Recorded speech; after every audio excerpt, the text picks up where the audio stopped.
Sandalwood ನಟ ಕಿಚ್ಚ ಸುದೀಪ್ ಅವರು ಪುಟ್ಟ ಮಗುವಿನ ಜೀವ ಉಳಿಸುವ ಹೋರಾಟಕ್ಕೆ ಮುಂದಾಗಿದ್ದಾರೆ. ಅಪರೂಪದ ಕಾಯಿಲೆಯಿಂದ ಬಳಲ್ತಾ ಇರುವ ಪುಟ್ಟ ಮಗುವಿನ ಸಹಾಯಕ್ಕೆ ಪ್ರತಿಯೊಬ್ಬರೂ ಕೈ ಜೋಡಿಸುವಂತೆ ವಿಡಿಯೋ ಸಂದೇಶದ ಮೂಲಕ ನಟ ಕಿಚ್ಚ ಸುದೀಪ್ ಅವರು ಮನವಿ ಮಾಡಿದ್ದಾರೆ.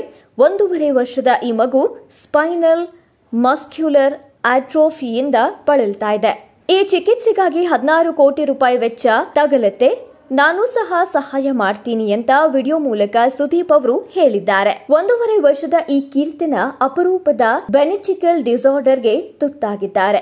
ಕೀರ್ತನ ಸೂಕ್ತ ಚಿಕಿತ್ಸೆ ನೀಡಲು ಬರೋಬ್ಬರಿ 16 ಕೋಟಿ ರೂಪಾಯಿ ಅಗತ್ಯವಿದ್ದು, ಮಗುವಿಗಾಗಿ ಪೋಷಕರ ಪರವಾಗಿ ಕಿಚ್ಚ ಸುದೀಪ್ ಅವರು ಮನವಿ ಮಾಡಿದ್ದಾರೆ. ಅರಣ್ಯ ಇಲಾಖೆಯಲ್ಲಿ ಅಧಿಕಾರಿಯಾಗಿರುವ ಕಿಶೋರ್ ಅನ್ನೋರ ಪುತ್ರಿಯೇ ಈ ಕೀರ್ತನ. ಕಿಶೋರ್ ಅವರು ಮಗಳ ಜೀವ ಉಳಿಸಲು ತನ್ನ ಆಸ್ತಿಯನ್ನೆಲ್ಲ ಮಾರಿ ಹೋರಾಟವನ್ನ ಮಾಡ್ತಾ ಇದ್ದಾರೆ. ಸುದೀಪ್ ಫ್ಯಾನ್ಸ್ ಪೇಜಲ್ಲಿ ಕಾಣಿಸಿಕೊಂಡಿರುವ ವಿಡಿಯೋದಲ್ಲಿ ನಟನ ಹೃದಯ ಕಂದಮ್ಮನಿಗಾಗಿ ಮಿಡಿತಿರೋದನ್ನ ಕಾಣಬಹುದು.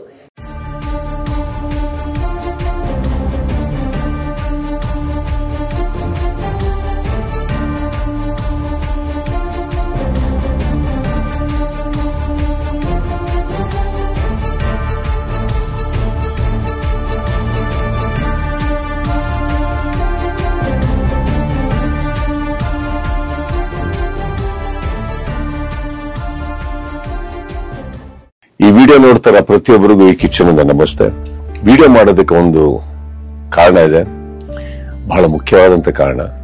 ನಮ್ಮ ಫಾರೆಸ್ಟ್ ಡಿಪಾರ್ಟ್ಮೆಂಟ್ ಅಲ್ಲಿ ವರ್ಕ್ ಮಾಡ್ತಾ ಇದ್ದಂತ ಒಬ್ಬ ಆಫೀಸರ್, ಅವರ ಹೆಸರು ಕಿಶೋರ್, ಅವರ ಧರ್ಮಪತ್ನಿ ನಾಗಶ್ರೀ ಅವರು, ಇವರಿಗೆ ಒಂದು ಪುಟ್ಟ ಮಗು, 1 ವರ್ಷ 10 ತಿಂಗಳು, ಹೆಸರು ಕೀರ್ತನ ಅಂತ. ಬಹಳ ಸುಂದರವಾದಂತ ಒಂದು ಮುಗ್ಧ ಮಗು. ಈ ಮಗುಗೆ ಒಂದು ರೇರ್ ಜೆನೆಟಿಕಲ್ ಡಿಸಾರ್ಡರ್ ಆಗಿದೆ. It's called SMA, spinal muscular atrophy. ಬಹಳ ರೇರ್ ಜೆನೆಟಿಕಲ್ ಡಿಸಾರ್ಡರ್ ಇದು. ಇದಕ್ಕೆ ಒಂದು ಔಷಧಿ ಇದೆ, ಇದಕ್ಕೆ ಒಂದು ಗುಣ ಆಗುವಂತ ಎಲ್ಲ ಸಾಧ್ಯತೆ ಇದೆ. ಆದ್ರೆ ಆ ಒಂದು ಮೆಡಿಕಲ್ ಟ್ರೀಟ್ಮೆಂಟ್ಗೆ ಬೇಕಾದಂತ ಒಂದು ಮೊತ್ತ, ಆ ಫಿಗರ್ ಕೇಳಿದ್ರೆ ಒಂದು ಆಕ್ಚುಲಿ ಮೈ ಜುಮ್ ಅನ್ಬೇಕು. ಈ ಟ್ರೀಟ್ಮೆಂಟ್ಗೆ ಬೇಕಾಗಿರೋದು 16 ಕೋಟಿ 16 crores.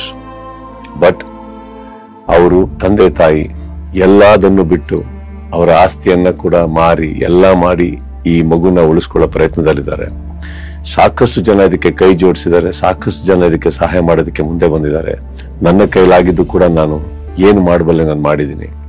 ನಾನು ಈ ವಿಡಿಯೋ ಮಾಡೋದಕ್ಕೆ ಮುಖ್ಯ ಕಾರಣ ಅಷ್ಟೇ, ಒಂದೇ ಒಂದು ರಿಕ್ವೆಸ್ಟ್. ಇಲ್ಲಿ QR ಕೋಡ್ ಇದೆ. ಈ QR ಕೋಡ್ಗೆ ನಿಮ್ಮ ಕೈಲಿ ಸಹಾಯ ಮಾಡಕ್ಕಾಗುತ್ತೋ ಖಂಡಿತ ಮಾಡಿ. ಆ ಮಗು ನಮ್ಮ ಕೀರ್ತನನ ಉಳಿಸ್ಕೊಳ್ಳೋ ಪ್ರಯತ್ನ ನಾವೆಲ್ಲರೂ ಸೇರಿ ಮಾಡೋಣ.